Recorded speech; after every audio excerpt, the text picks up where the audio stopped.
Zelda is one of those franchises where if you ask 100 people what their favorite game is, you will get a lot of different answers. And none of them would be wrong. Even if you disagree, you would still think, yep, that's a fairly decent pick. Except if you're a big hater of one of them. But today it's not about hate, but love instead. Because Twilight Princess is my most beloved Zelda game, and that will probably never change. One of the big things that people complain about is the beginning of the game, so why not also start the video with it? Once upon a time I wanted to make a video just about the beginning of each 3D Zelda game to show how fast they really let you play, and for that I played through the tutorial here twice. Once like a total newcomer, and once as someone who would just skip all the stuff. Now I played through it for a third time in a span of like a year, since I just did a full playthrough of the game again so I can make the video about it. When you play a game for the first time, you want to experience everything it has to offer, right? Especially in a game like Zelda where around every corner could be a secret and something fun to see. I don't understand how some people can say the beginning of Twilight Princess is boring. It's a bit mundane, but isn't that the whole point of it? You are just a little twink living in a little village, having to hurt the animals, maybe fish a little bit, be a good role model for the dumb brats. That's what the village life is all about, isn't it? Even though I don't come from a village, but still. If we compare it to Ocarina of Time, it's slower, sure. That game lets you get bored by the Deku Tree after 5 minutes you can experience the first dungeon, but the world does not feel real because of it. The other Kokiri are not actual characters for the most part, they mostly exist to tell you how to play the game. That happens here too, but they got things to say outside of it. It feels like an actual village where people have a purpose outside of telling you how to Z-target. It's also how technology has progressed. As a developer you want to make things bigger, better with new hardware. You want to have more cutscenes to immerse the player, making them do things you maybe normally wouldn't have to do, like catching a fish here. Fishing always existed in Zelda games, but not this early. Would this little part exist without the Wii version to show off you can fish with the Wii mode? Who knows, probably. The beginning gives you such a warm, comfy feeling that makes you actually sad when Link has to leave it. His little village life disrupted by his fate and destiny that calls out for him and he can't deny it. If you think about it, most of the games try to make you feel bad for going outside into the big world. In Ocarina of Time, Saria is making you think, I don't want to leave her, she looks so sad without me. In Wind Waker, you don't want to leave Granny all alone, but you need to save your sister to also make Granny happy. I think the beginning here is perfect and it teaches you way more than the beginnings of the other games since you already get the wolf form fairly early. What's the point of rushing a game like this? Zelda games are about more than just the dungeons or overall gameplay. For me the world is also important. It's not like a shooter where mostly you just want to shoot. Cutscenes in Doom can suck it, here though, I want them, even if I don't really play Zelda games for the story since they're fairly generic but still charming. Is it the game's fault for not considering replays? Not really, unless you want to talk badly about every game that does not have a chapter or level select where you can always pick the part you want to replay. Should a replay leave some things out? But who decides what part? There's a few nobody would really miss, like having to hurt the goats a second time, but even that sets the scene with Elia into motion and everything. I understand that most people just want to do the dungeons on their replays, but you will never get that unless you play on an emulator and use save files or even specific mods, like the Dungeon Rush one for Ocarina of Time that cut out all the fat for you. And it's not like these sections are only talking, they let you play and swing your sword around already. Letting you sniff and dig around as a wolf. They do have a lot of gameplay in them. I would understand the complaints more if it had tons of talking, and even if it did, then you can just hit the skip button for most of it. It's crazy to think that some games even nowadays don't have a skip cutscene button on your first playthrough. When I recently played Stellar Blade and had enough of the boring story and just kept playing for the skins and maybe gameplay, I thought, wait, you can't skip the cutscenes in 2025, why? More time to play with myself while watching them, I guess. Zelda games are fairly long. They're not supposed to be arcade experiences where you turn them on and get thrown right into the game to play, unless you really want to play Zelda 1 again, which is a fun game, but still. Should games be built around replayability? Some, yes, but not every game has to be. I don't know if this is a hot take or whatever, but the worst replayable intros of any Zelda games are the ones from Breath of the Wild or Tears of the Kingdom, especially Tears of the Kingdom since it's more linear. In Breath of the Wild you can at least decide that you maybe want to do a different shrine first this time around, but yeah. Those games are about the exploration, but there's nothing to really explore when you already have explored them. So you just beeline to the shrines to get to the normal world. You don't see those getting hated nearly as much as Twilight Princess's beginning. Probably because those games are less replayable in general. At least to me. Also that's a great bridge to the next little topic I have to get out of the way. What does a sequel have to do? Does it need to introduce something new and special? How much is the new stuff allowed to change the gameplay? Any 3D Zelda game since Ocarina of Time is basically the same game, with big and not so big changes. The core system is doing stuff to get into the dungeon, then you beat the dungeon and now you do the next thing to be allowed to enter the next dungeon. All of them work like this, broken down into the most simple way. Sometimes you have to play with the time, other times you need to swim around with a boat, and here you need to become a fairy. Obviously from those games, Twilight Princess really is the most similar one to Ocarina of Time. No big ocean that completely changes the way you travel around the world, and you never have to worry about the time limit in the background. All the core mechanics are the same if we ignore becoming a wolf. When Skyward Sword came around, people really got sick of it, but was it because of Skyward Sword, or was it that people got too tired of the formula at this point? A little bit of a mix maybe even. Is that the problem of Twilight Princess though? I personally love getting more of the thing I love. You could shovel the classic games down my throat any time of the day, except for all the stuff in SS that aren't dungeons. Maybe I shouldn't shorten it to SS as a German. Especially since Zelda clones are not rare when it comes to 2D, and there's some pretty great ones, but 3D? There's nothing really. You will get the classic answers like Okami, which I also love, or maybe Darksiders 1, I have not played that one yet, but overall it looks grim. More grim than my future. You would think someone would capitalize on it after Breath of the Wild is already almost considered retro now, but there's nothing since then, not even Zelda itself. Nothing to scratch that itch that you sometimes have. Nowadays I mostly just boot up a randomizer if I feel like it. Every once in a while I do a complete replay of all the games, or maybe not all of them depending on how I feel. I love Breath of the Wild even when it lacked great dungeons, then sadly Tears of the Kingdom somehow had even worse dungeons. I love the shrines, but they are so bite-sized and the aesthetic is mostly real than your average cock and ball torture enjoyer. Here's the thing some people would criticize Twilight Princess for as a sequel. First dungeon is a green dungeon, even instead of a tree. This one does not talk to you sadly. The second dungeon is inside the mountains with a bunch of lava. Totally haven't seen that one before. Oh, the third one is full of water. Well, I can explain why my homework is almost the same as that of the guy who sits beside me. At points it really just makes you think you're playing Ocarina of Time if it came from a different timeline. A little tip I can give you is that you should pretend to be stupid in school, because then nobody will ever want to copy your homework, while you secretly always ace every test but you just tell your friend you got a bad grade. Sometimes you need to lie like that. In a way, that's what Twilight Princess is doing too. The first few dungeons will feel similar, but they still bring in so many different things about them that you can break them down to grass, fire and water, but they're very different from the original. Before it then pulls out the big guns in the second half. Not every sequel has to be something that completely changes everything. The old Pokemon games were always about just going from arena to become the very best, and eventually some people complain about that too, but what's so bad about a well-oiled machine? Especially back in the day, since you got tons of other spin-offs like Rangers, Mystery Dungeon or Conquest. All it needs sometimes is a fresh coat of paint without changing anything under the hood.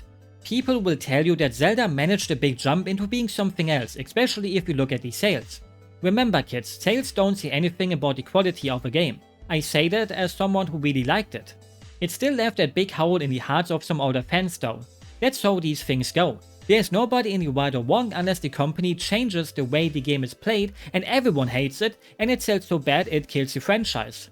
You are not the bad guy for disliking the new direction, and you're also not the villain if you love the new way it's played. Change isn't always better and it isn't always worse. The only people who you can rightfully hate on are the people who act like you're actually wrong for enjoying and wanting more of the old way and to get with the times. I hope they get hit by a bus and have to eternally burn in hell. Or that all of their favorite things also change to a point where they will never be able to enjoy them anymore, combined with a fandom that makes you want to whip out your own hair. Now I can even sell you another bridge by bringing up another thing that modern 3D Zelda players never got to experience unless they got interested in the older titles and played them. I miss companions in Zelda games. It almost feels like Nintendo went into the other direction too harshly without thinking there can be a great balance. But I think it's also because the new open world approach would demand way more dialogue than any of the others before. Now you pick up mushrooms, carrots, different mushrooms, eggs, frogs and so many more things, and in a way I think if Nintendo included a friend for your journey, they would want to give them dialogue for all of it. But then they would think, wait, people already hated Fi for talking too much so they would not enjoy this. But it would feel bad if they don't talk together when they go food hunting, so no companion. Maybe they never even thought about that and I'm just making up something in my mind, but I like to imagine that's why they're not giving you someone that goes along with your journey. Because they would talk too much again and people don't want that on a journey like this. You can strike a good balance though. In my opinion, Fee was the only one that was mostly a miss, even if she made me feel really sad at the end. Her problem was being too reserved. She felt more like a guide than a real character, same with Navi to a degree. But everyone else, they feel like friends. Tattle, Tatwa, even if you don't get to hang out with her much through that little stone thing, Andy Red Lion King, Midna, Lineback and Spirit Tracks Zelda are all great. And maybe a hot take, but I never minded Navi. People really joke that hate into existence. Maybe my tolerance is just higher than that of others, even though normally it's quite low. I will be the first one to complain about characters that talk way too much. I just really miss them, someone who bounces off of Link and gives him also some more character. Despite him being mute, you just love the interactions through his animations with them. You got a little bit of that in the newer games too through a few characters like Sidon, but overall it's not the same, since you know your time with them is gonna be fairly short. But that's life to a degree. People come and go again. Just like Midna too eventually. Unless you never beat the game so you don't have to say goodbye to her. Midna herself is obviously a big reason why Twilight Princess is the best Zelda game, even though she's not even big herself until later. When you look at her, it makes you wonder how Nintendo got away with her. Maybe it's because the average person does not see fictional characters as hot, and when I played through the game for my first time as a teenager, I also never thought, wow damn, she's fine as hell. She was just a little cute imp thingy. It reminds me of the time when I bought Z-Fans, a German Zelda fan site that also had a forum that are both pretty much dead nowadays. They still list Breath of the Wild as the latest game. And in the forum I saw people say they would like to fuck Midna. Back then I thought, what? You wanna have sex with that thing? Weirdos. Despite me already having jerked off to hentai at that point, so I was weird too. Then, when I beat the game and saw her true form, I thought, oh, I might have to apologize for thinking they're weird. Eventually I realized that maybe they actually did mean the tiny Midna. I will never know. Nowadays I see her appeal and I won't say more than that. Somewhere along the way I just got too corrupted as a person, I'm sorry. I love being talked down to and the Zelda games always did a good job with that. Teasing you in such a way that it doesn't make you cry, but making you think, wow, why am I enjoying this? Most companions start out like that, but especially Midna and Spirit Tracks Zelda. Throw in Edna too, because why the hell not? They would be best friends with their banter probably, so you would have a trio of gremlins bullying you for your enjoyment. Someone at Nintendo around that time really wanted to be bullied, I think. The thing is, Midna can also be quite a little shit and immediately want to spoil you. Sometimes I would mess up just once and she would start to ping me to tell me what an idiot I am for not getting what I have to do. Obviously, she's not as overbearing as Fee, but she does have her moments of, hey, let me solve this by myself, alright? Mostly in the early game. Later on, nothing like that happened unless I wanted to talk to her. That's how it should be after all. And even then, she won't just outright spoil the answer, and for many puzzles she will just not say anything. Just telling you to check your surroundings and other generic things. Hints should only be given if the player wants them. Why even have puzzles if the game tries to spoil them the second they appear? One of the best Zelda likes of all time is Crosscode, and that game has better dungeons than most 2D Zeldas for me. Sometimes I would sit in a room for almost an hour and finally get it right and was so happy about it. That's what I want. Every once in a while I see a post about the game where the person playing it says something like, wow, I wish the game wouldn't have so many puzzles, and I want to fat post. I wish those type of people nothing but the worst. Just go play something else. You don't start a puzzle and then halfway through the puzzle you realize, oh wait, I don't even like puzzles. Good thing that the devs are smart and their next game is still heavy on puzzles, yay. I've seen people call Midna a tsundere before, and it makes me wonder if people even understand the words they use or how they use them. Or if they don't even understand the rather simple story of the game, how Midna is a princess of a whole different realm that also kinda got messed up by humans once upon a time. So she sees herself as something better, especially since she has to work together with a beast who turns out to be a simple farmer boy. Obviously a princess will think she's a bit too fine to work together with someone who smells like animal poop. She's not like, oh no Link, you little baka, I totally love you while I act like I hate you. There's a whole reason why she is so smug at the start.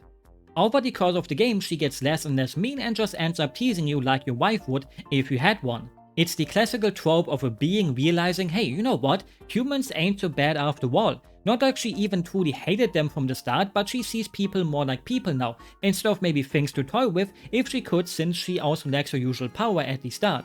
I have seen some people say they hate her because of how mean she can feel, but let characters be assholes, it's more fun that way.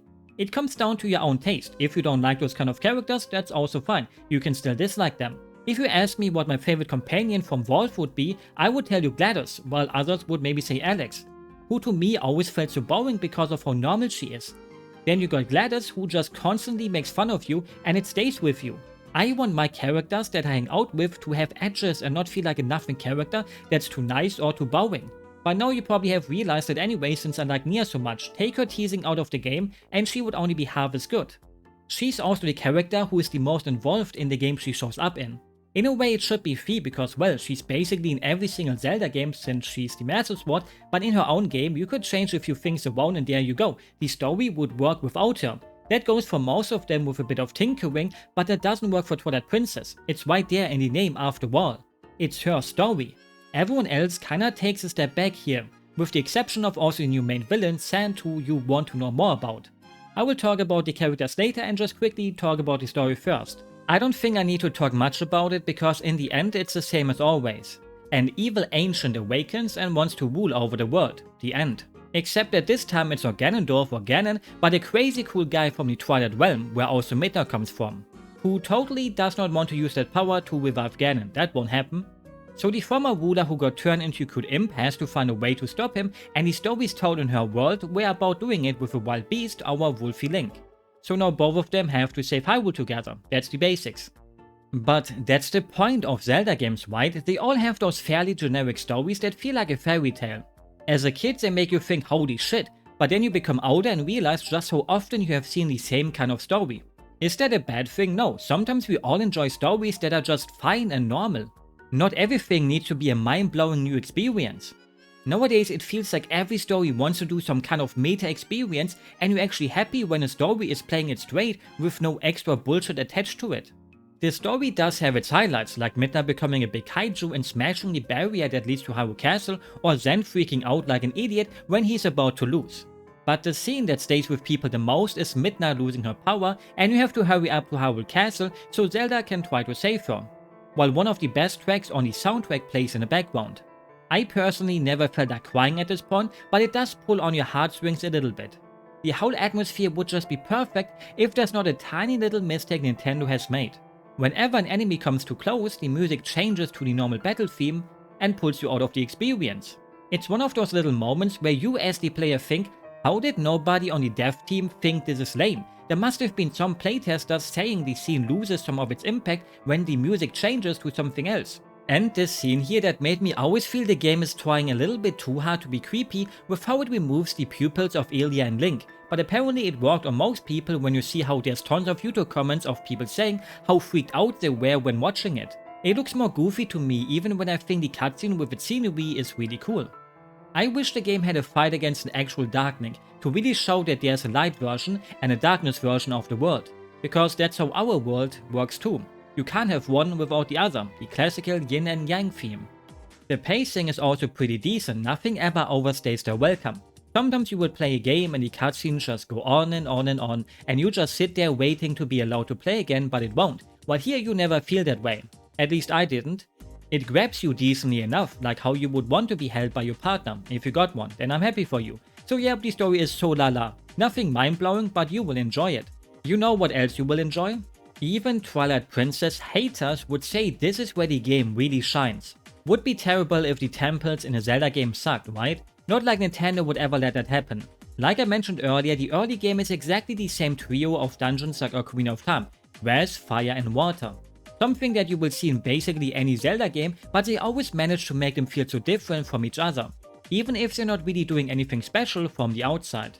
That's a bit where the early ones from Twilight Princess are lacking. This tree might be impressive from the outside, but it's just a normal tree after all from the inside, with some monkeys living inside of it. The climb up to Death Mountain is fun because you can throw goons around and also see the big ass of an old man right before, for people who are into that.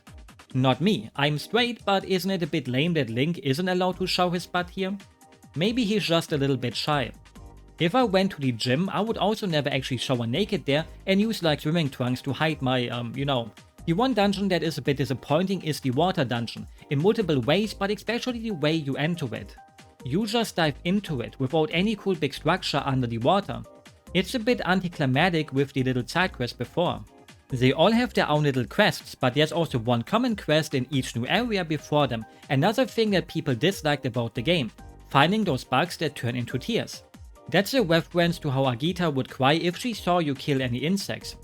Please do not do that. They can be friends, most of the time. In every early location that harbors a dungeon you have to go through this, and this is another point where I get why people dislike it, but I like the idea behind them. They are there to show you around the place, so you make sure to explore enough. But I normally already do that anyway, since Zelda is about that. Nobody just rushes through them on their first playthrough. You want to look at every nook and cranny to find maybe some rupees, a heart piece or anything really. I wish I could find love too one day, I will keep looking. Without the tears you also can't turn back into a human since the gods need the tears to purify the area from the darkness. I don't remember the last time I cried. I personally never minded these parts, but they do lose their purpose on a replay. Especially since they are not even really hard to find and you get them mapped on your map. I enjoy the ones and have a little set piece with them. Like when you have to blow up a whole house to murder them. That's what you should do when you get bed bugs. I hope all my enemies will catch them. Good thing I don't have any. Send me an email if you want to become a rival. And I think even Agita would not want to collect bed bugs. I hope. I really hope she wouldn't. I also didn't know that you could kill this one in Hyrule Town before you even get the vessel thing to collect them here. I heard the bug and thought, oh, what are you doing here, little friend? It even actually stays dead, so when you come around to collect it, it's just still there, floating. How nice of it. Not nice how the game trolls you by you thinking you got them all, but realizing, wait, how is it possible that I missed one? I checked them all. So the game can tell you you're an idiot for thinking you got them all. And you can hop over to the lake to get greeted by this beauty. Nowadays it reminds me a bit of that giant beetle that Bear Grylls bit into and it exploded into his mouth. Everyone knows that clip, right? Do people nowadays even know him anymore? The guy who told you to drink your own piss? Just type his name into the search bar with a maggot behind it and you will see it, I think. Since I don't just wanna jump scare people with a giant bug and a guy eating it. I wish Midna would call me the other word that sounds like maggot. I always thought it's a bit lame how this guy also only gives you one tier. You would expect a big fatty to give you more, but no, a single tier. It shows you that we are all the same after all. It doesn't matter if you're tall, small, lanky, fat, we all cry in the same way. Except if you get stranded on an island with your fat bro and you two run out of food. So he offers himself up for you to eat him. Since he got more meat on his bones, his sacrifice won't be in vain. But that's not the only thing you have to do to enter the water dungeon. You also need to rescue the Prince of the Zora, after the Bublins just murdered his mom. Why the hell did they do that? I do not stand for the murder of beautiful women because it makes the world a worse place. So you get the whole subplot of Telma and Ilia's amnesia and having to escort them over to Kagariko with the prince so he can be nursed back to full health by a bunch of ladies, and Colin. Lucky him. Normally I do not like escort missions, but this one is so easy and fast it doesn't really matter. Nowadays it's a bit boring, but back then as a kid it felt so cinematic and cool, having to blow out the flames with your Gale Boomerang if they get hit. Too bad that for me the actual water temple is just too generic to make me feel strongly in either way forward. It's just there.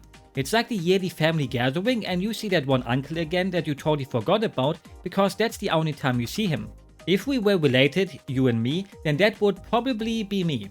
You make the water flow and it's just too basic with the way it's used to really get your brain going. Activate it and that's all you have to do pretty much. Fill up the water at the bottom so you can reach the boss chamber and you're golden. It's a beginner dungeon so I give it a pass, especially since you get the claw shot and I love the claw shot.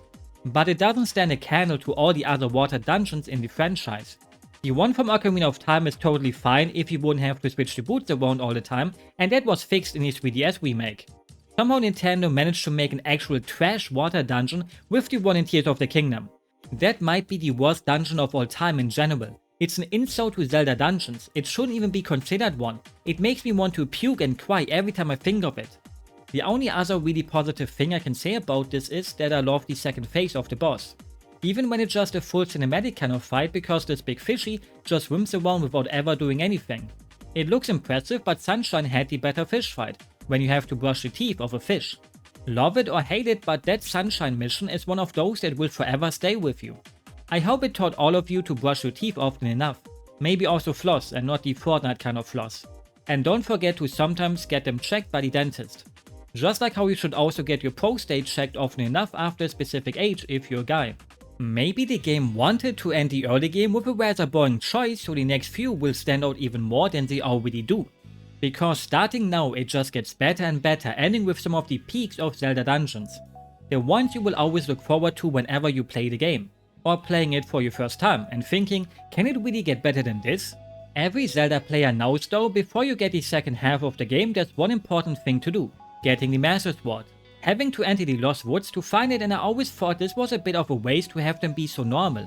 You would expect the typical if you take the wrong way, you get reset to the start of them again, but instead you can just freely run around to try to find the ugly skull kid that has the worst design in the game. He got the typical clothing on from them, but his face is just so not fitting to how they normally look. I need my black void back. Imagine the classic black mages from Final Fantasy having somewhat normal faces suddenly. In the end, every other Skull Kid loses to the pure overfarming of the one in Majora's Mask though with the mask on. So it's mostly the mask that makes him look really cool, so maybe that doesn't count. I love puzzles that make you shove things around, like how people would shove me around at school. Or the sliding puzzles from the vacation home in Wind Waker. And that's what you have to do before you are allowed to feel like King Arthur. I don't think I'm lying when 90% of people just randomly move shit around till it works. But a genius like me plans out every single move in advance to solve it perfectly. Sorry for lying, I also just do random shit and hope it works out eventually. Handle the Master Sword with care, since nowadays you know there's somewhat of a person living inside of it. It also now allows you to freely turn into a wolf or not, the wet dream for every white woman who read too many erotic novels.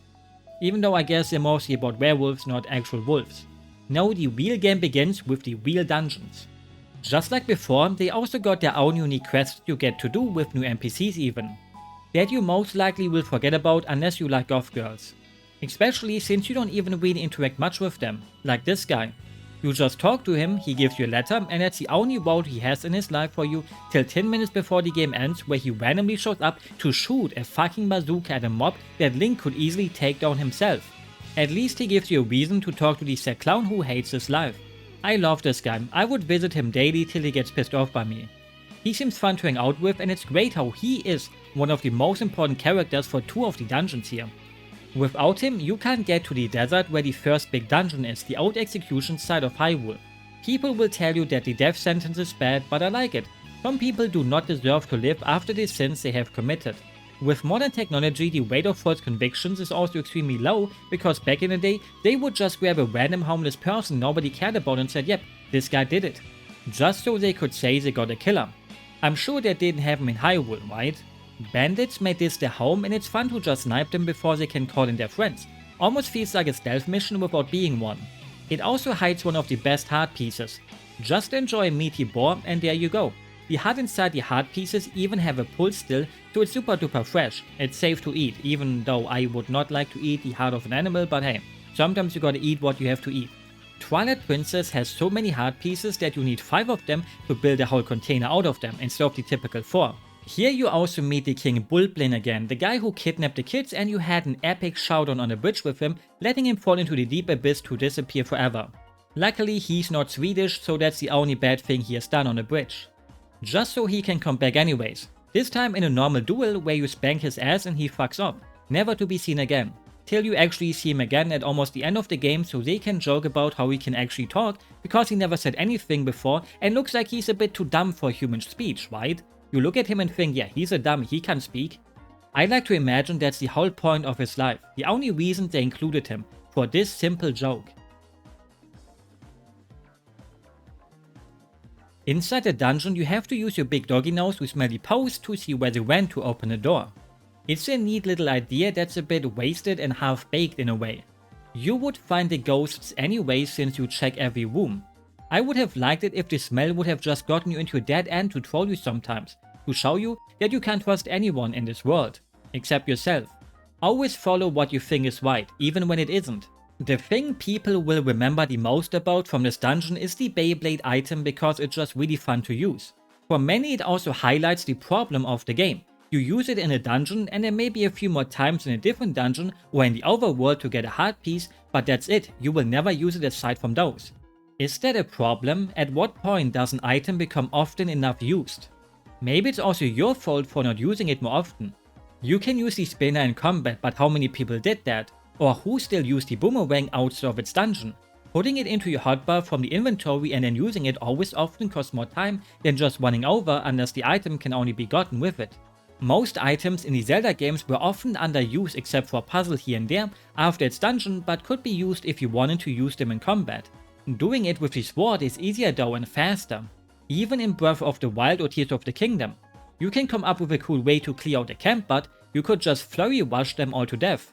And the boss, while he's easy, is just one of those things that make you think, wow, that's cool. Maybe it's because I like fossils and skeletons a lot. Having to break his spine and then have him flying around as a floating head.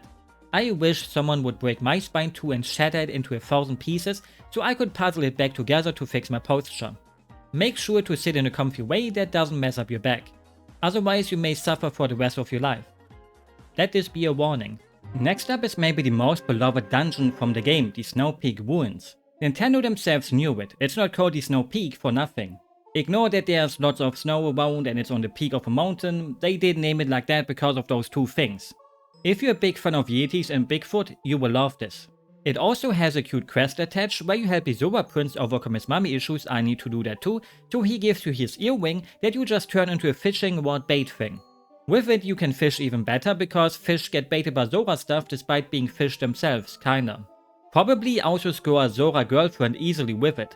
I never wanted to fuck a fish before, but Yona, wowsies, she made me reconsider my stance on that. So with the smell of the fish you can now smell the fish that the Yeti caught here to follow him back to his big fat mansion, after having a bit of fun with sliding around. I miss having snow around. Nowadays there's maybe like 1 or 2 snow days per year and it always turns into this ugly mushy snow fast. At least I got to experience it as a kid, when you still have fun with it. Nowadays as an adult it will most likely just annoy me. So maybe I should thank climate change forward, yay. Always see the good in the bad things. A mansion that once belonged to some rich family, probably. They even had their own little church thing inside of it. And part of it also looks like if they had an army having to stay over here sometimes, because they got cannons and a weapon room. I really wish we would have gotten some more lore about this place in the game at least. Because in the manga it's revealed that this place belonged to the Goth Girl's family before they just moved away, and they also taught her how to fight here, which tracks with the army part that I made up in my mind. They even fight together and the manga adds some needed personality to these characters, so I would recommend reading it. Some of the stuff in it is like completely different from the game, but it's kinda canon to me, I don't know. I also like the idea of Link looking like a schizo talking to Midna while nobody else can see her in her shadow form. I would have loved to live here if they had a decent internet connection. So far away from other people and I would only feel a tiny bit bad for the delivery people who would have to bring me my mail or my pizza sometimes. One day I will move to Alaska. Another thing that I always loved about this dungeon is that every room feels natural for the most part, because it has to be. You can't just have random rooms that don't fit the vibe of a mansion. Zelda temples always have rooms where you think that the architect responsible for it would get fired because they are built so wastefully. That's not the case here. No room would feel out of place if this was just a normal mansion without also being a dungeon. The third thing I love about this dungeon is the couple. Normally I hate seeing happy couples, but I will allow it for a bunch of Yetis. It maybe even gets a bit too kitschy that will make you think, fuck, I will never get to experience this kind of love ever. Even if you got a loving relationship. I hope yours will last. The guy got his lady a mirror, too bad it's a piece of the broken mirror that corrupts people to the dark side since it comes from Midna's world, so the wifey got a bit ill from it and the man blames himself for it since the man does not want to let go of it, because it was a precious gift from her husband. Throughout the dungeon you ask her where it is and she just gives you the wrong information, because she can't think right and because she doesn't want her mirror getting taken away from her. So you collect food like pumpkins or cheese, sadly not the kind that can be stored under your foreskin. You might think it's wasting your time, but no, you give them to the Yeti and he cooks up a delicious soup that you are also allowed to eat, even though he did not wash his hands or the food before throwing it in. It's also the only way to heal in a dungeon, no heart drops, so better make sure to store some soup. The fourth thing I love is the dungeon item, a big ball on a chain. It represents many aspects of life that I won't elaborate on. With it you can smash the walls of ice and enemies too, because getting the thing thrown at you will hurt. Makes you wonder how Link can handle it, but hey, even a small biceps can be quite strong. Never underestimate short things. You might think a 6'5" guy will beat up a manlet, but most of the time the manlet would win. That's why weight classes in boxing exist after all, they save the big dudes from the small guys. Another thing being beaten up here is the wife, just like how it happens in England when the national team loses a football match. She's the boss, and just like the earlier cutscene I talked about, this is one part of the game where people apparently pooped their diapers when this happened. Again, it's just kinda goofy to me instead. And normally I'm a big scaredy cat. Look at how smooth this Yeti is though. Almost makes you wanna date one yourself if I were a woman in a fantasy world. Or maybe the size difference would be a bit too big. The only thing that sucks is not getting even a thank you for fixing his wife. He kinda was also ready to beat the shit out of us before he realized we actually helped.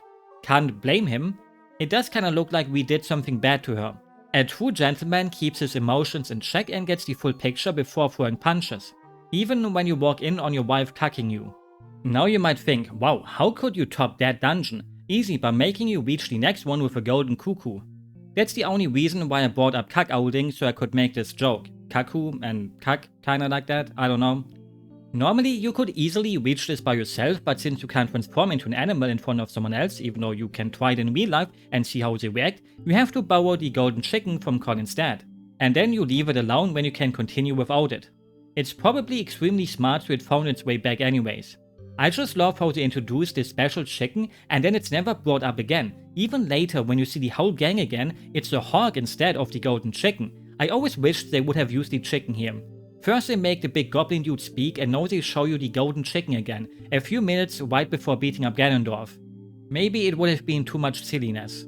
You know what else is silly in a way? Nostalgia. You enter the Temple of Time and hear this and suddenly see yourself ported back in time, just like what the dungeon did since you go to the past to visit it. Seeing it in all of its glory. Getting to see a familiar place you have been to once before, just a bit different since many years have passed. It's not called the Temple of Time for nothing, even if you don't manipulate any time in it in this game. It's so simple but yet so impactful. In a way, that's nostalgia done right. People who have played the other games before get that happy fluffy feeling from seeing it again, while people who never played Ocarina of Time before will still think it's a cool place since it doesn't really feel out of place to them. It's a bit like the Tower of Gods from Wind Waker, where you have to escort a big statue on your way back, but also a bunch of manlets. No worries, I'm a manlet myself with my 5'2", so I can keep saying that word. Somehow I just love how linear it is. You go up the temple and then you go down the temple, but with a big friend you made. Simple as that. Sometimes things just flow and you can explain why it feels so good. One thing that does not feel good is standing in front of the boss door and realizing you didn't pick up the big key. So you have to go back and check what you missed.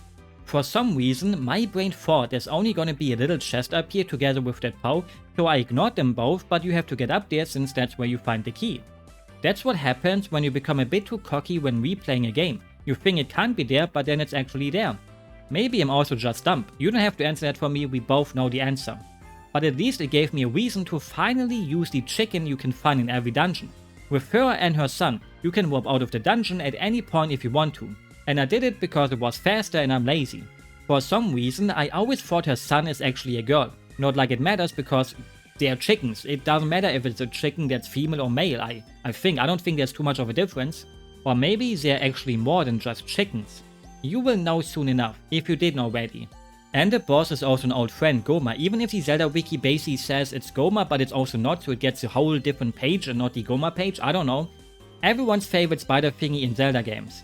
This is the most messed up way to beat her though. You get her off the ceiling and then smash her tummy with the big hammer from the statues. Imagine if someone did that to you, that would not feel good even as a masochist. It's one of those fears I have. Just laying a wound on the floor and someone with a lot of weight jumping onto my tummy. That can easily kill you fast, like you would actually spill out your guts. It also has a joke second phase where you think, wait, it's not over yet? Cool, I can now do something even cooler. And then it's just this. A big spider eyeball running away from you. If I ever get a pet spider, I will call her Goma. Remember when everyone back in the day had a hamster suddenly and called him Hamtaro? I had a friend like that and sometimes I would eat the hamster food when I visited him and it was surprisingly tasty. So, a cool new dungeon got followed up by a rather old school one that really fits the description of the average Zelda dungeon. So what could be next? The actual peak dungeon of the game, because it's even higher up in the air than the mountain peaks. But how can we get into the sky? With the best but also kinda worst quest. Ilia has amnesia, but deep inside her memories, like a deep dark fantasy, she got the key to how to activate the wand again that you obtain in the Temple of Time to activate the statues with. Because Link drained the batteries on it. I wish I could use it on my anime girl figurines. I would finally have friends. This part of the game feels a bit random because she will remember everything if you bring her a statue she got when she was kept as a hostage. Doesn't sound too random, but you get it by sniffing some gluey medicine from the doctor, so it then leads you to the fat white cat who stole it to give it to Elia eventually. But the kitty got attacked by random skeleton things and now you have to get it back from them. This whole little part of the game could just be cut and the game could just tell you, hey, the bandits up in that hidden village got the figurines, so go there. Instead, you need to make me run around like a dummy for a bit first. I forgive the game though because the hidden village kicks ass. You just march in like you're Clint Eastwood in an old Wild West movie and shoot the place up and murder all 20 stupid green smelly goblinos.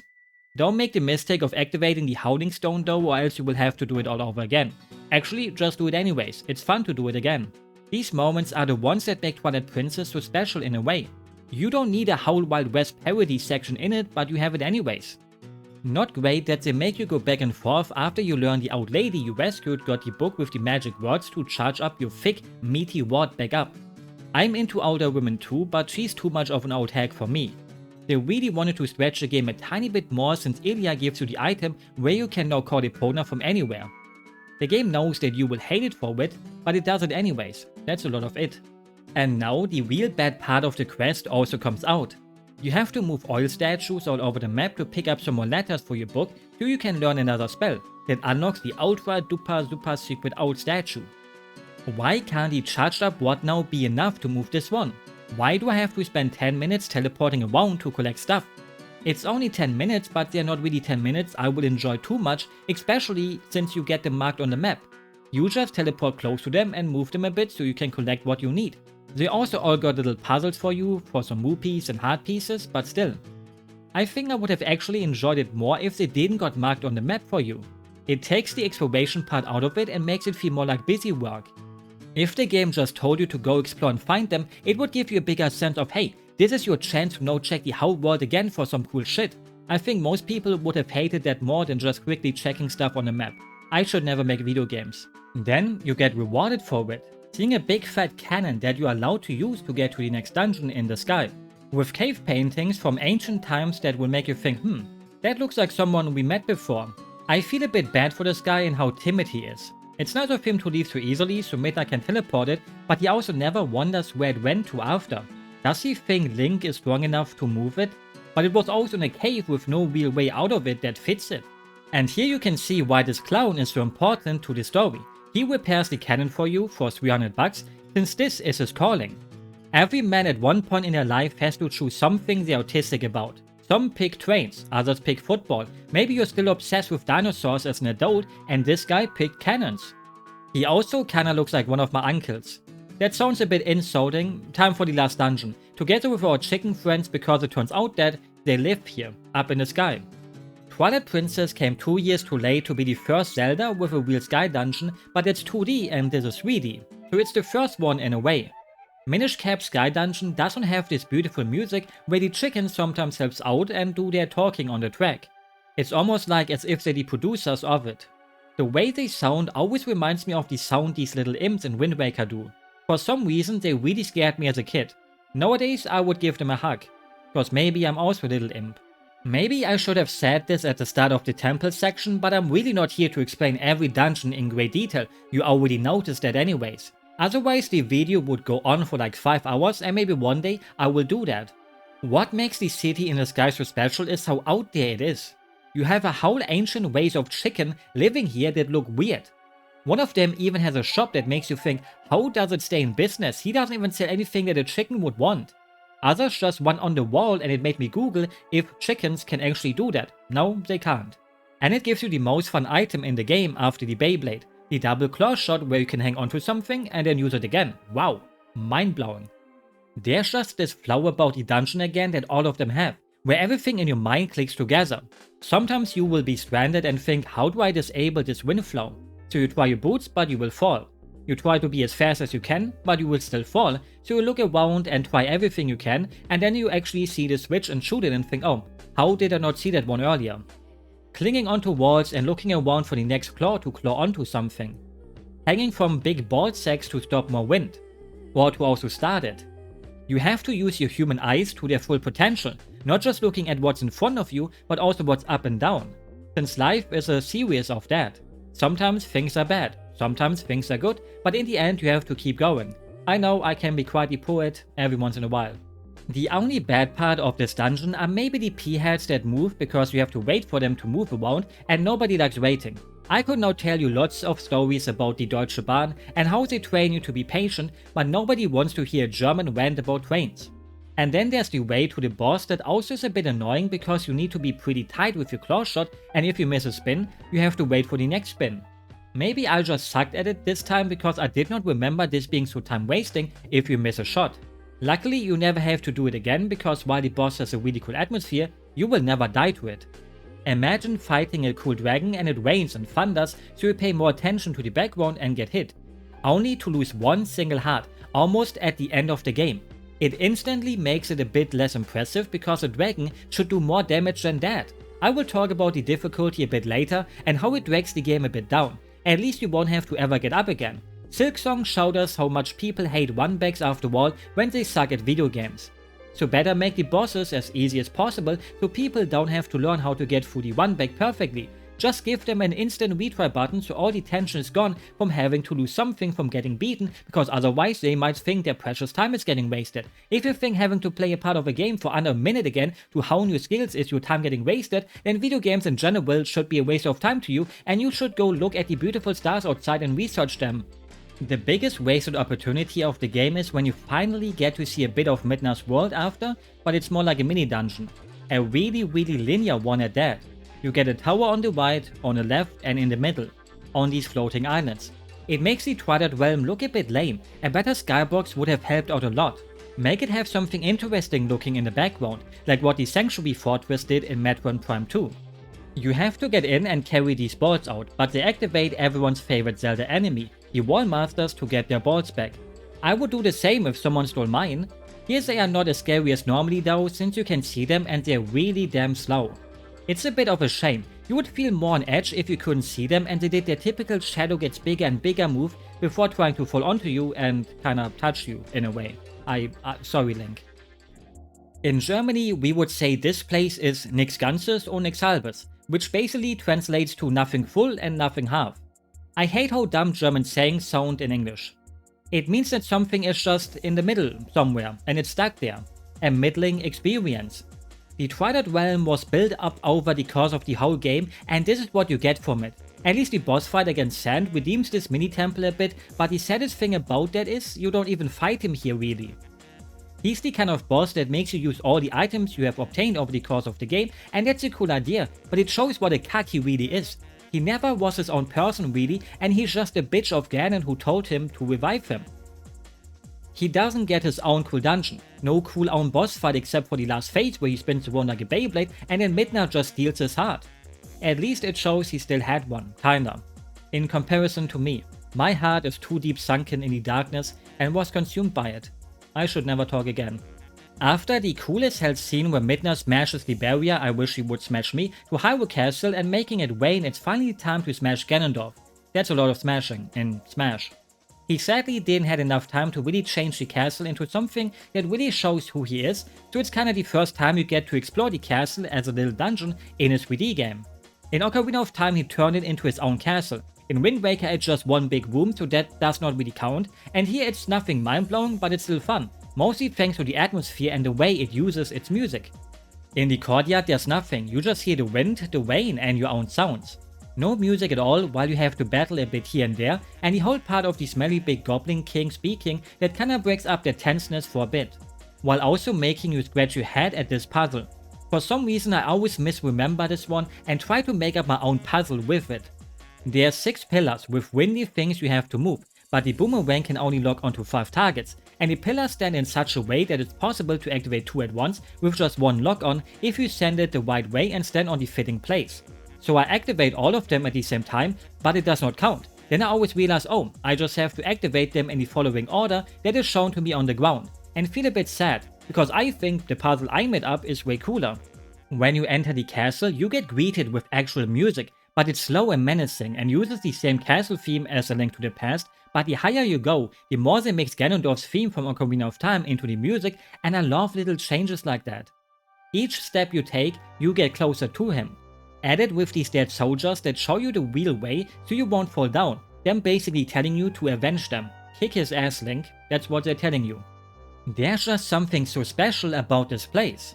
Getting to explore Hyrule Castle in Breath of the Wild made me so happy because it was the same feeling as here. Feeling you're so close to the end, to finish what you have started. And here is the end. The man himself, Ganondorf, who decides to just take over Zelda's body for whatever reason. Maybe he got bored of playing tennis with Link himself and tried it out in a new body. I can't blame him. Sometimes we all have wondered how it would feel like to be a woman for one day. It just feels a bit wrong to hit Zelda and hear Grunty outman Grunt though. This Zelda is also hotter than the normal one because now she's evil. I love evil women. Please send me a letter if you are one and want to break my heart. You know, you can just send me a letter with an insult in it and I would love it. I would even pay. No, actually I'm not into fandom, never mind. Also a little tip. Don't enter his boss fight without any arrows. I didn't have any, so I had to wait a little bit for arrows to drop, and the pots didn't want to drop me any at first. Gave me more time to enjoy this majestic beast. One thing that always felt weird to me is how in the second phase you have to grab him by pressing a button prompt that shows up, instead of using Midna's hand like you did before on all the other Shadow Beasts. So you get ready to grab him, but he just smashes you, till you realize you have to lock on and then quickly press the L button when it shows up. It actually makes you think you got the wrong idea completely, even when you don't. But I am often in the wrong, so... I always felt bad for Midna's failed aura farming attempt, how the kids would call it nowadays. Her entering her big kaiju form again to take on the aura of Ganon just to get the floor washed with her as the mob. You just knew she would not win. You also knew she didn't die though, at least. If they actually killed her off, I would have thrown the game away after beating it. I wonder if anyone believed that she died. Maybe if you are really young. Here's the reason why Hyrule Field is so empty. So you can have a little fight on your horses together, without bumping into trees or walks or other things like incoming traffic that looks nice to drive into sometimes. No worries, I don't have a driver's license. Everyone is safe.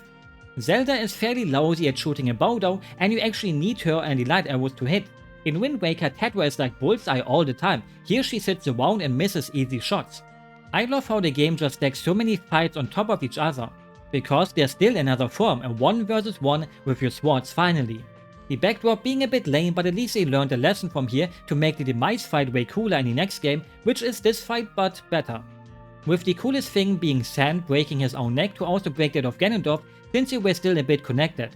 It could have been such a good bromance, but instead it was some toxic yaoi. Or whatever, ignore that comment. Let's just go fishing with Ganondorf because for some reason you kinda stun him with it when you pull it out. He must love fishing a lot.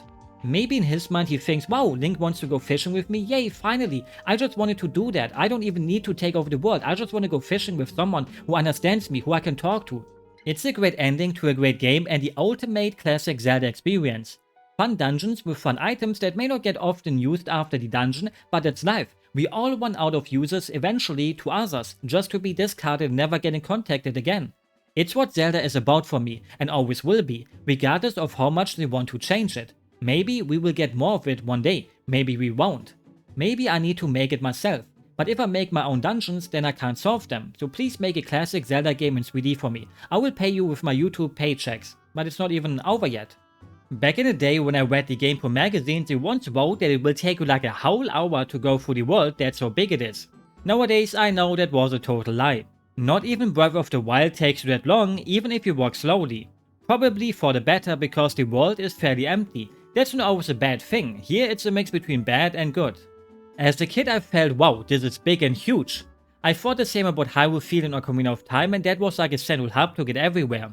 Now I got that same feeling again, but even bigger. As an adult you realize it has that classical tube design that leads you into some bigger fields, where there's not really much to do in.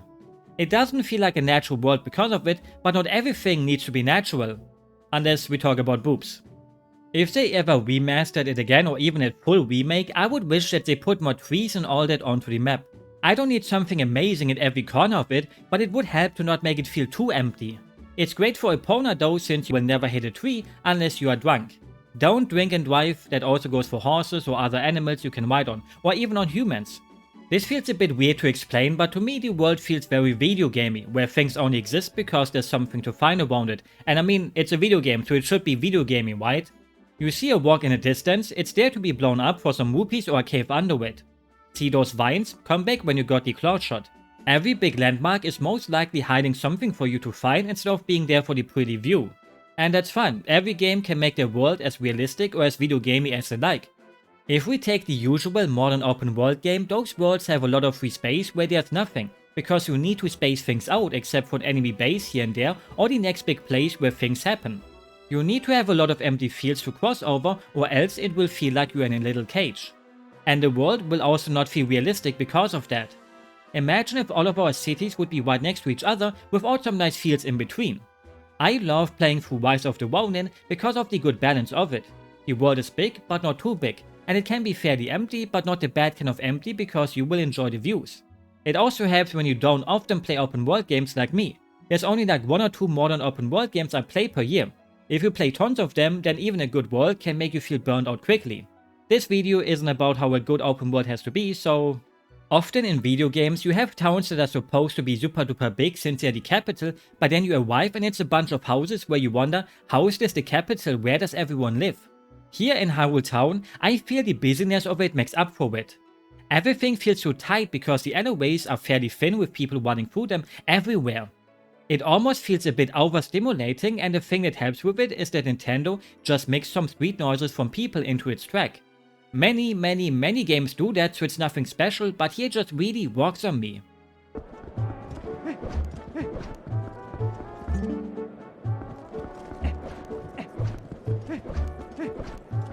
I always wondered how much rent Agita has to pay for her house.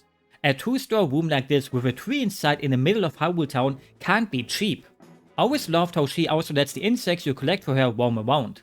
It's maybe the most peaceful place in the whole game, even beating out the starting village because monsters attacked it after all.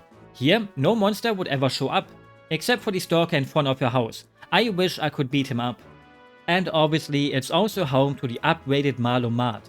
You walk into the store and get greeted with the most goofy Zelda theme in its history. But you can't hate it. You will actually start to love it and listen to a 10-hour version of it eventually over the course of your lifetime. I love how they even used this theme on the official Nintendo Wii U eShop when the HD version launched on there. Imagine never having heard this before and thinking, what the fuck is this? If you think about it, it's not even that weird. Black Friday in America is way worse than this store. I would rather have everyone dancing happily in the store to this banger than being stomped to fucking death.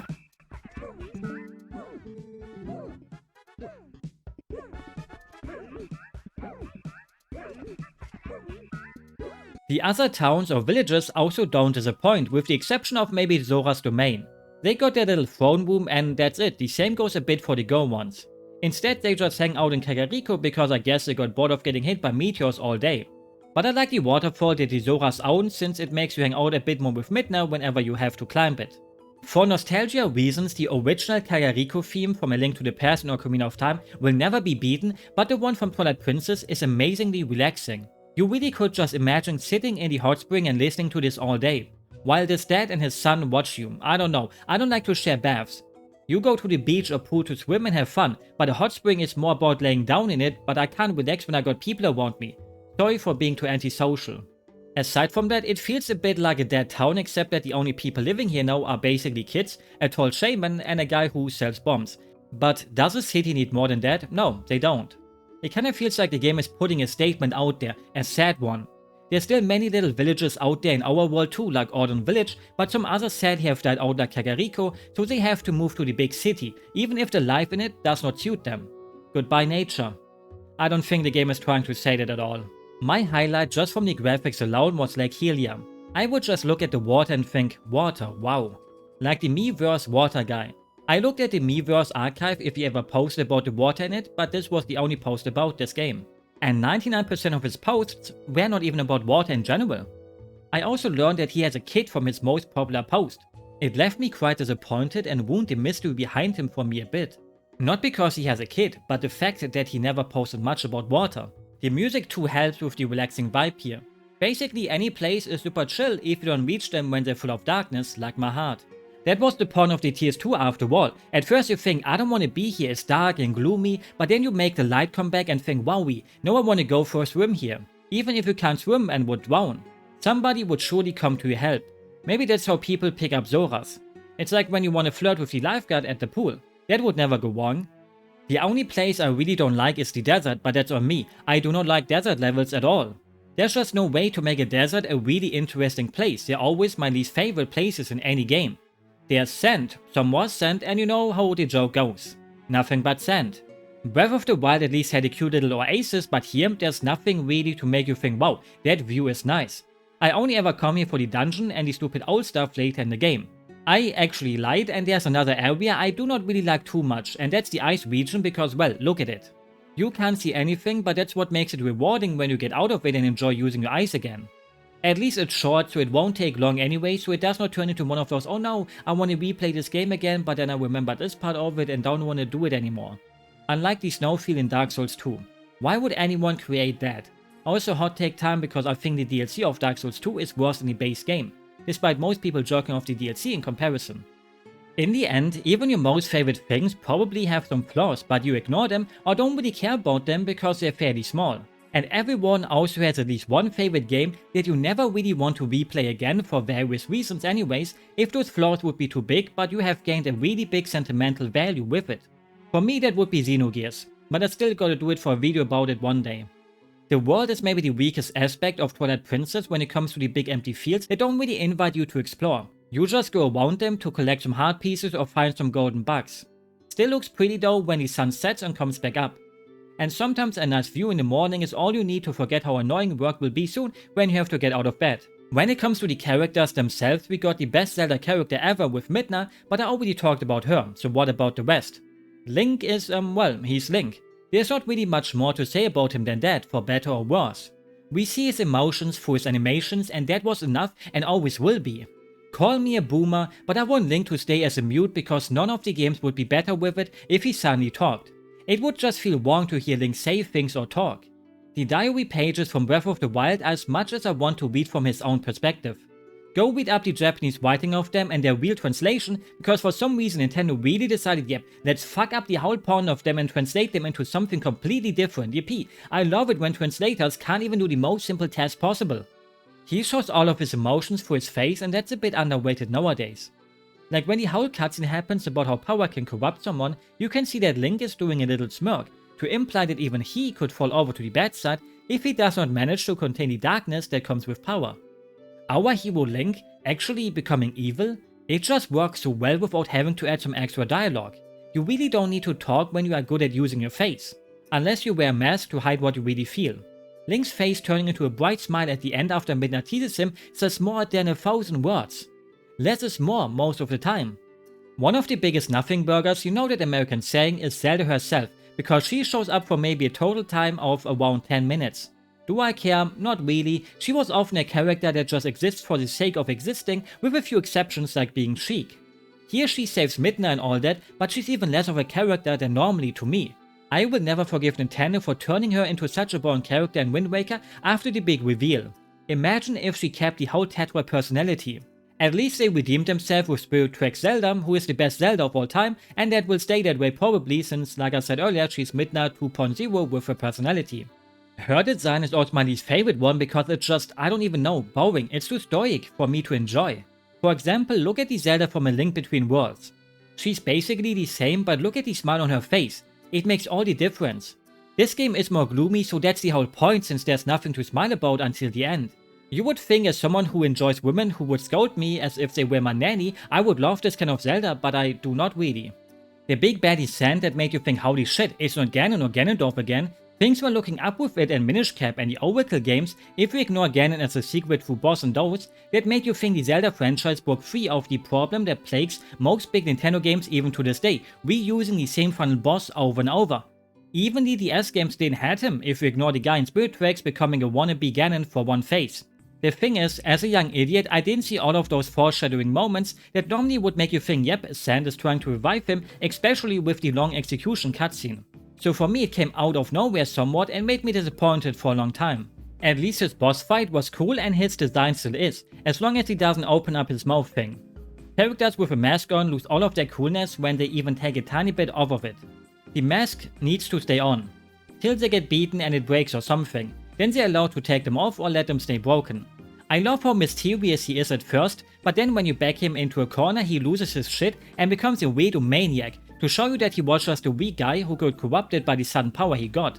But without the power, he's nothing. It shows you that if I gave you power right now, would you abuse it or would you not? And Ganondorf is just being Ganondorf like always, power this, power that. Again, not much to say because that's just how these characters were and still are to me. They're barely characters sometimes.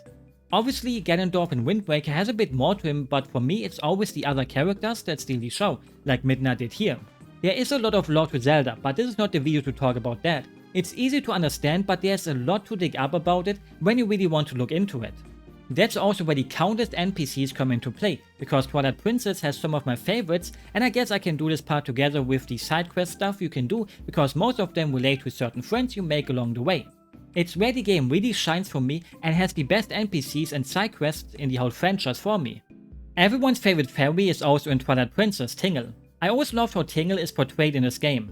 In the other games he's a lovely little weirdo. He wants to be a fairy, he's a virgin above the age of 30, so he's a wizard. His dad kinda hates him, and you look at him and think you wouldn't let him get near your kids, but he's harmless. You can't hate him, even if he uses his family as slaves in Wind Waker. But here, he is built like a Chad. The women want to serve him and he also thinks he's the coolest thing in the whole of Hyrule, even cooler than the frozen up fish. All while being a bit of a jerk, to show you hey, looks aren't everything. You hated the weird little friendly Tingle for looking like a creep, here you go, take your dumb realistic Tingle if you desire him to be cool and perfect for the mainstream even if he sucks as a person. In the end, looks really do matter. Judging by some of these comments, how is this a more interesting design than the classic Tingle? I know we all got different tastes and all, but some opinions just suck and should not be allowed. His minigame is fairly fun at least, especially when you get the double claw shot. Even if they feel a bit like cheating, but he deserves being scammed out of his money, so it's fine. He built it extra for you after all, so he can't complain. It always made me a bit sad. Despite his good looks, he doesn't attract any customers really except for the women who are only there for him, not for his game. But if he looked like he normally does, they wouldn't be there. Nobody cares about him in the grand scheme of things. So things have not changed at all. Please come back soon, Mr. Tingle, I miss you. It gets even worse because when you play the minigame, the women just love you instead of him. So their love for him didn't even last long. They just change over to your side to cheer you on or just run away from you when you notice them because you are too handsome. Or they just follow you around like stalkers if you ignore them. Why are there so many stalkers in Hyrule Town?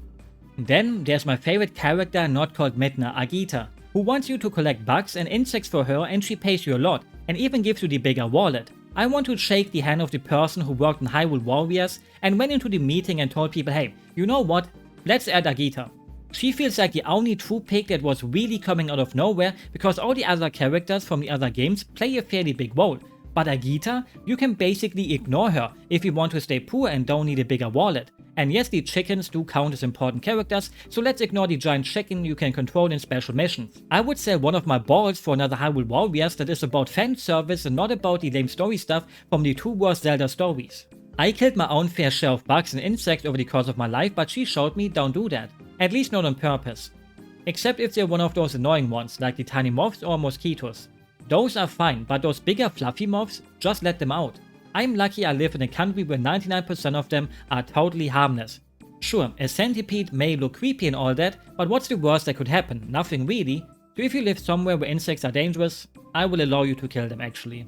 And just like many other NPCs in the Zelda games, she's quite the weirdo. What's the right reaction to someone telling you they wanna get slimed by a snail? Why would you tell someone you just met about that? You can tell your friends about it, but if I told my boss he would fire me, probably. Some things are better kept hidden.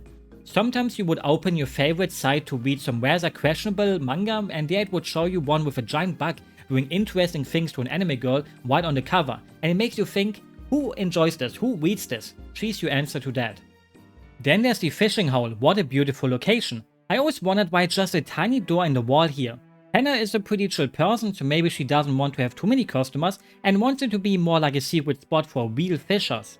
If I had a nice fishing pond like this, I would put a big fat sign above it to tell people come here, let's fish, give me money. But this way it's just you, the fish and Hannah if you want her to be. The best thing about her is that she's a big Marvel fan, so you can play my favorite minigame in the game at her place. You can't imagine how happy I was when I found this kind of minigame also in Kirby's Forgotten Land. Please play Korinpa 1 and 2 for the Wii if you ever get a chance to play them. Not like anyone will ever wake up one day and think, wow, I gotta play Marvel games. But they're some of my favorite games ever. The second one even had balanced board support. And that was surprisingly really fun and worked. I once wanted to make a video for them, but then I realized, well, you play a marble in it. There's not much else to say really. Fishing here is a bit basic, but that's not always bad. Better than having a million little sub-mechanics added to it that are just there to make it look more hard without adding much depth to it. I will never understand how Nintendo has not added fishing to the open world games. Just give us both, being able to just grab them or being a comfy fisherman. It can't be that hard. Maybe next time. Try to catch all the fishies, and if you did, then just catch the even bigger ones. Or play Let's Go Fishing on your PS Vita instead. You can also waste all of your money on Malomart, so he can open a shop in the big city of Hyrule, which I already mentioned, to fulfill his dreams of being a ruthless businessman even further. I think Marlo is one of those people that got asked the question if they would want to be born again in the body of a 6-year-old with their current brain to fix their life, and he took that offer instantly and ended up like this. I would do the same.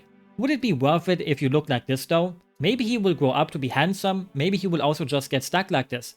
Manlets are nothing unusual in the Zelda games, or real life too. Once upon a time I made a video about the beautiful ugly NPCs of the Zelda games, and that there's something the new games are really missing. Twilight Princess has the perfect mix between cute and beautiful, and ugly and beautiful.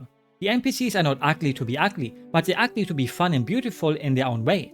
I already said I love this clown, but I really mean it. Nobody could ever forget about him and his grumpy personality because of it. This guy with an afro and letting birds live inside of it. I wish we had more characters with that trope. There's not enough of them. Do it for the birds, to give them more space to live in, since we are destroying their forests and all that. The least you could do is letting them live in your hair, as long as they behave. I had a pet bird once and I miss him. Many people will just call the characters in the game ugly, but it shows you how messed up our society is. In our world there's beauty but also ugliness, dark and light. Everything has an opposite, and we have to learn how to live with it.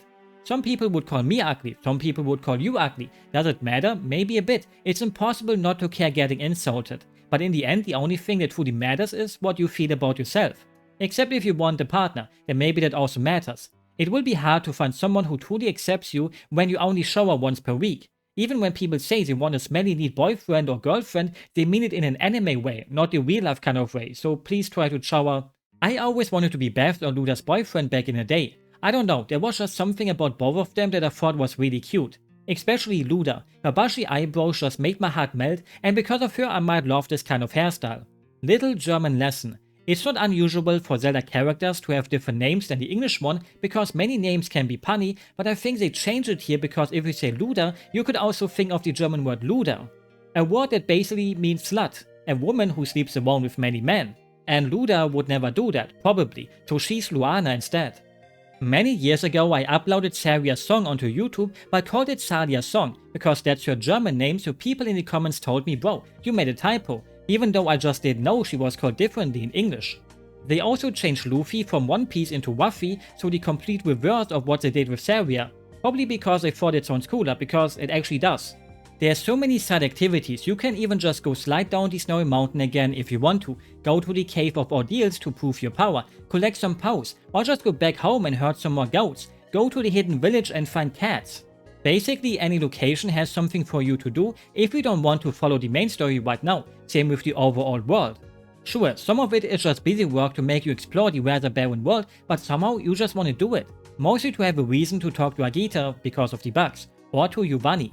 I'm not doing it for him to lift the curse, but for the cat on his head. She didn't deserve this. He's the leader of the bunch. Even though he looks so nice, you would think the leader of the cats would be a bit more rough looking, or that it would be this cat, but nope. Obviously, you also can't forget about the mailman who loves his job, happily humming the jiggle off whenever you get a new item when he gives you a new letter.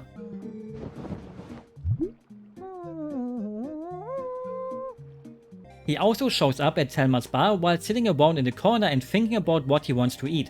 I don't know if I would want to eat here while he's also here. I would not be able to concentrate on my food. There's Telma herself running the bar, and she's quite a strong woman in multiple ways. There's nothing wrong with girls or guys putting their fetishes into games sometimes.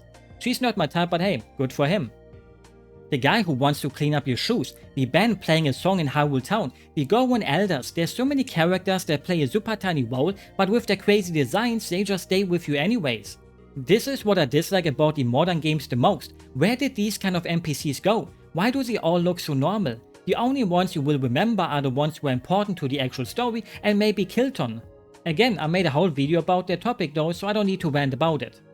The one thing that can drag the game down a bit is the difficulty. Enemies doing low damage at the start of the game, fine since you only start with 3 hearts.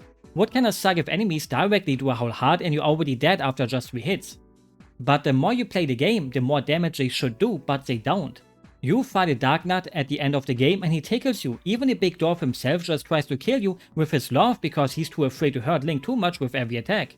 That sadly makes you play the battles a bit half-hearted because you are never really in danger of actually dying. You just lazily win while sloppily getting hit here and there since it does not matter. They fixed it a little bit in the HD version at least. That one still isn't really that much harder, but hey, it's something. You could also just do a classical 3 heart challenge run and ignore all heart pieces and containers. Do those still count as a challenge run nowadays? It's kinda silly how those have evolved. Back then a 3 heart one was something special.